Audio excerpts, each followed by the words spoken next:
नमस्कार फ्रेंड्स, आप देख रहे हैं हमारा चैनल द प्राइम नैरेटिव और मैं हूं आपके साथ शेखर त्रिपाठी। आज द कॉकरोच फाइल्स का चौथा एपिसोड, नेपाल मॉडल।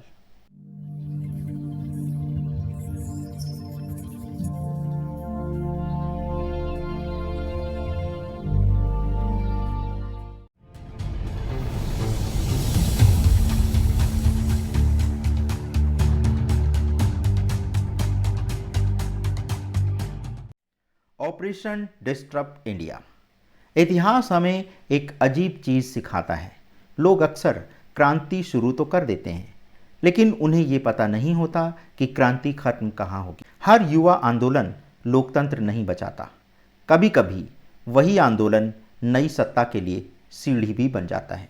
और शायद भारत को ये बात समझने के लिए अपने बहुत दूर देखने की ज़रूरत नहीं है, क्योंकि हिमालय के ठीक उस पार एक ऐसा देश है जहां frustration, social media anger, anti establishment politics और यूथ मोबिलाइजेशन ने एक पूरी पॉलिटिकल डायरेक्शन बदल दी।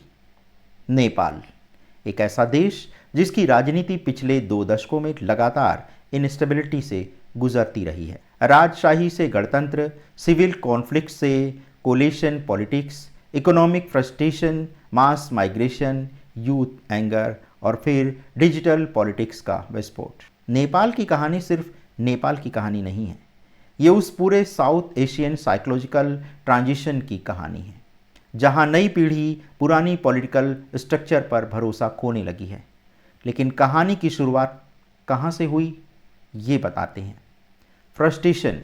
हर पॉलिटिकल एक्सप्लोजन की तरह नेपाल में भी एंगर अचानक पैदा नहीं हुआ।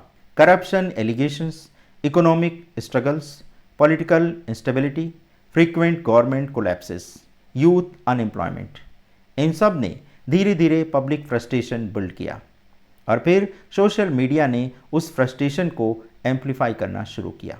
Facebook, TikTok, YouTube, viral political pages, statistical creators, anti system influencers, धीरे धीरे पॉलिटिकल आइडियोलॉजी से ज़्यादा इमोशन बनती गई। और यही मॉडर्न डिजिटल पॉलिटिक्स का टर्निंग पॉइंट होता है, क्योंकि जब पॉलिटिक्स इमोशनली आइडेंटिटी बन जाए तो रेशनल डिबेट पीछे छूटने लगती है। नेपाल में बिल्कुल यही हुआ। एक नई जनरेशन उभरी जो ट्रेडिशनल पार्टी से फ्रस्ट्रेटेड थी, जो पुराने लीडरशिप स्ट्रक्चर को करप्ट मानती थी और जो खुद को नई राजनीति का प्रतिनिधि समझने लगी। ये सिर्फ नेपाल में नहीं हुआ, पूरी दुनिया में यही पैटर्न दिखाई दे रहा है। पुरानी व्यवस्था पर distrust, youth anger, economic insecurity, social media mobilisation. लेकिन यहाँ एक साइकोलॉजिकल शिफ्ट बहुत महत्वपूर्ण होता है। जब युवा सिर्फ रिफॉर्म नहीं चाहते बल्कि टोटल रिजेक्शन चाहते हैं, यानी पूरा सिस्टम ही गलत है। और ये फेज़ किसी भी डेमोक्रेसी के लिए बहुत सेंसिटिव होता है, क्योंकि उसी समय एग्रेसिव पॉपुलिज्म जन्म लेता है। पॉपुलिज्म यानी ऐसी राजनीति जो कॉम्प्लेक्स समस्याओं के सिंपल इमोशनल आंसर देती है। सब करप्ट हैं, हम ही असली जनता हैं, पुराना सिस्टम खत्म करो। ऐसे स्लोगन्स इमोशनली पावरफुल होते हैं, क्योंकि फ्रस्ट्रेटेड सोसाइटीज़ सिंप्लिसिटी पसंद करने लगती हैं। लेकिन हिस्ट्री हमें एक और चीज़ सिखाती है। जो मूवमेंट्स सबसे ज़्यादा एंटी एस्टेब्लिशमेंट एनर्जी से उठते हैं, वे कई बार पावर में आने के बाद खुद हाइपर सेंट्रलाइज्ड हो जाते हैं। क्यों? क्योंकि एंगर मोबिलाइज तो कर सकता है, लेकिन स्टेबल गवर्नेंस नहीं चला सकता। और शायद नेपाल की पॉलिटिकल इंस्टेबिलिटी ने यही दिखाया। एक तरफ एंटी करप्शन एंगर, दूसरी तरफ रेजिंग नेशनलिस्ट रिथ्रेटिक। और शायद नेपाल की पॉलिटिकल इंस्टेबिलिटी ने यही दिखाया। एक तरफ एंटी करप्शन एंगर और दूसरी तरफ राइजिंग नेशनलिस्ट रेथ्रोटिक। धीरे धीरे रीजनल टेंशन्स भी बढ़ने लगे। भारत नेपाल रिलेशन में कई सेंसिटिव मूवमेंट्स आए। Border disputes, map controversies, Lipulekh issues, nationalist statements. यहाँ एक चीज़ बहुत केयरफुली समझने की ज़रूरत है। हर जियोपॉलिटिकल टेंशन फॉरेन कॉन्स्पिरेसी नहीं होता। कई बार डोमेस्टिक पॉलिटिक्स भी नेशनलिज्म को फ्यूल करती है। लेकिन मॉडर्न जियोपॉलिटिक्स में नेशनलिज्म भी डिजिटल एम्प्लीफिकेशन का हिस्सा बन सकता है। और सोशल मीडिया इसे बहुत बड़ा कर देता है। अब इमेजिन कीजिए अगर किसी देश का frustrated youth anti system anger और हाइपर नेशनल रेथ्रोटिक के कॉम्बिनेशन में प्रवेश कर जाए तो क्या होगा। तब पॉलिटिक्स गवर्नेंस नहीं रहती, कांस्टेंट इमोशनल मोबिलाइजेशन बन जाती है और इमोशनली मोबिलाइज सोसाइटीज़ बहुत अनस्टेबल हो सकती हैं। नेपाल के कई फेज में यही चिंता दिखाई दी।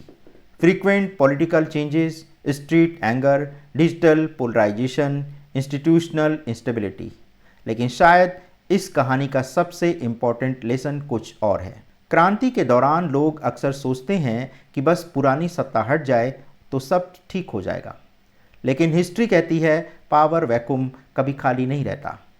जब पुरानी इंस्टीट्यूशंस कमज़ोर होती हैं तो सबसे ऑर्गेनाइज्ड फोर्स तेज़ी से ऊपर आती है और कई बार वो फोर्स उतनी डेमोक्रेटिक नहीं होती जितनी रिवॉल्यूशन के दौरान दिखाई देती है। यही कारण है कि दुनिया भर में कई एनालिटिक्स अब social media driven political waves को बहुत केयरफुली स्टडी कर रहे हैं।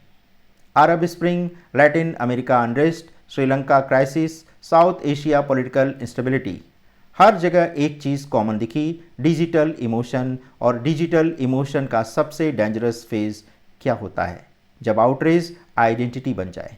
क्योंकि उस समय लोग पॉलिसीज़ नहीं चुनते, ट्राइब्स चुनते हैं और ट्राइब्स कॉम्प्रोमाइज़ नहीं करती। यही मॉडर्न पोलराइजेशन का सबसे बड़ा खतरा है। अब सवाल ये है कि भारत इस कहानी से क्या सीख सकता है। भारत और नेपाल एक जैसे नहीं हैं। इंडिया की इंस्टीट्यूशंस कहीं ज़्यादा बड़ी और कॉम्प्लेक्स हैं, लेकिन साइकोलॉजिकल पैटर्न्स सिमिलर हो सकते हैं। Frustrated youth, anti system memes, digital anger, institutional distrust, hyper political influencers, ये पैटर्न पूरी दुनिया में दिखाई दे रहे हैं। और अगर किसी सोसाइटी में इन इमोशंस को लगातार एम्पलीफाई किया जाए तो धीरे धीरे डेमोक्रेटिक ट्रस्ट वीकन होने लगता है। यही कारण है कि नेशनल सिक्योरिटी एक्सपर्ट्स अब सिर्फ बॉर्डर्स की बात नहीं करते, वो इंफॉर्मेशन इकोसिस्टम की बात करते हैं। क्योंकि मॉडर्न डिस्टेबलाइजेशन हमेशा इन्वेजन से नहीं आती, कभी कभी इंटरनल इमोशनल फ्रेगमेंटेशन से भी आती है। और शायद यही 21वीं सदी का सबसे बड़ा जियोपॉलिटिकल शिफ्ट है। अब युद्ध सिर्फ टेरिटरी कैप्चर करने के लिए लड़े नहीं जाते, माइंड स्पेस कैप्चर करने के लिए भी लड़े जाते हैं। और इस पूरी कहानी का सबसे इम्पॉर्टेंट सवाल क्या है, आखिर क्रांति के बाद क्या। क्रांति के बाद सबसे बड़ा सवाल ये नहीं होता कि सत्ता कौन गिराएगा, बल्कि ये होता है कि नई सत्ता किसके हाथ में आएगी। और शायद इतिहास की सबसे बड़ी ट्रेजेडीज़ यहीं से शुरू होती है, जहां सोसाइटीज़ इस सवाल को बहुत देर से पूछती हैं। लेकिन अगर सोशल मीडिया मूवमेंट्स इतने पावरफुल हो चुके हैं तो क्या डिजिटल प्लेटफॉर्म्स खुद मॉडर्न वॉरफेयर टूल्स बन चुके हैं? क्या memes, hashtag, AI boats, fake accounts और आउटरीच एल्गोरिदम अब जियोपॉलिटिकल वेपन्स बनते जा रहे हैं? अगले एपिसोड में हम प्रवेश करेंगे 21वीं सदी के सबसे बड़े इनविजिबल बैटलफील्ड में, द डिजिटल बैटलफील्ड। क्योंकि आधुनिक युद्धों में सबसे पहले शहर नहीं जलते, सोशल ट्रस्ट जलता है। तो दोस्तों, ये था हमारा चौथा एपिसोड हमारी web series the cockroach files का। आप देख रहे थे द प्राइम नैरेटिव, सच दिखाते हैं हम। और अगर आपको हमारी ये सीरीज अच्छी लगी है तो इसे लाइक, शेयर और सब्सक्राइब करना मत भूलिएगा। धन्यवाद, नमस्कार।